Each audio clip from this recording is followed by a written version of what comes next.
It was roughly about 2 or 3 months ago. I saw the government of Trinidad and Tobago.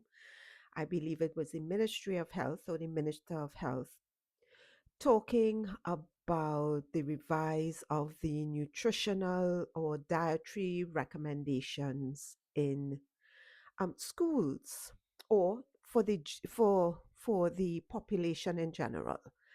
The recommendation was a low fat diet to curb diabetes and other lifestyle diseases.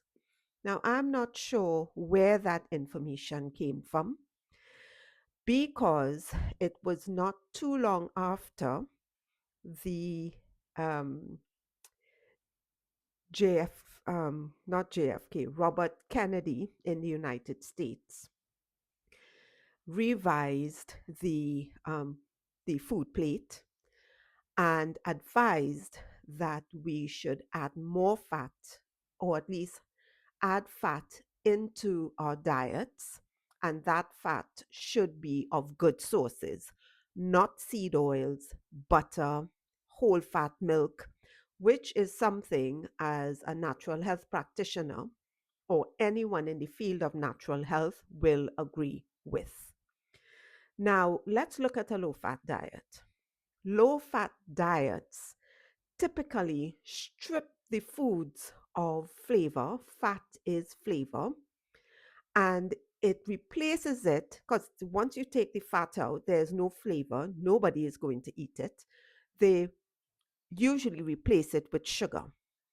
And it is that swap that makes the very food intended to be healthier unhealthy. So we need fat. It is important that we have fat, but the right types of fat. What the health minister should have in Trinidad and Tobago, what he should have advised was that we strip our diets of seed oils. That's the soybean oil, the rapeseed oil, the corn oil. These are the things that are predominantly used in the households across the country. Why? Because they are affordable, as against using extra virgin olive oil, coconut oil, cold pressed coconut oil, not extracting the coconut oil the way that it's been done for generations in the East Indian community, and use real butter as against margarine. There was a big push on margarine across the world, it being healthier. Mind you, it is still one molecule away from plastic, but it is touted as being healthier. And then we have all these vegan versions on the market for those who don't want to consume animal fat, which is even it's not healthier. So we need to be having a sensible discussion on what is considered food. Low fat foods tend to be very processed because, in order to remove the fat from the food, it is going to be processed. Yeah.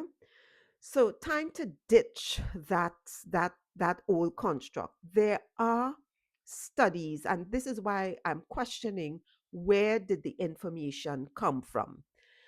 There are studies showing that a low fat diet is unhealthy not only for the brain, for the individual, for mood. What we need to do is strip those horrible seed oils out of our diets and start looking at healthier options. My advice is have a look at the Mediterranean diet. It is still the number one diet in the world for good nutritional advice. It it the those who follow the Mediterranean diet, those Mediterranean countries, Italy, um, and those Sardinia, those regions, they still have the lowest incidences of cancer, heart disease, um, hypertension. So, why aren't we looking at those sorts of diets that encourage more consumption of vegetables, fish? We are an island, we are surrounded by water, and we have lots of fish in our water. We can locally grow our animals and so forth. And we can reduce the amount of processed meats that we eat. The salamis, the ham, the bacon, all of these things we can reduce. So I want to invite the Minister of Health to have a look at the information. Really, you have in his employ, he should have public health nutritionists that are guiding him according to the newest and latest research. That is, if they are doing the latest and newest research. The other thing too that they need to really look at what's driving the obesity and so forth, and it's not fat. Our country loves a lot of bread and those high carb, high refined carbohydrates. Those are the foods that's driving the obesity rate in, and sugar, the consumption of all these sweets and these soft drinks and everything else, fast foods that are using all of these unhealthy oils. That is what is um, driving our obesity rate. So let's revise the information. Let us have a look at what other countries are doing, and not just parrot something off because I don't know who is still living in the early 2000s, but they need to revise the information that is being offered. If you're not updating your health information, your nutritional information, how are you going to advise general public as to what is best for their health? Um, so I don't want to make this video too long. There is something else I am going to talk about concerning who benefits from all this nutritional advice that we get from the government. All right. And I'm talking about all governments, not just the ones in your country. All right. That's me. Bye.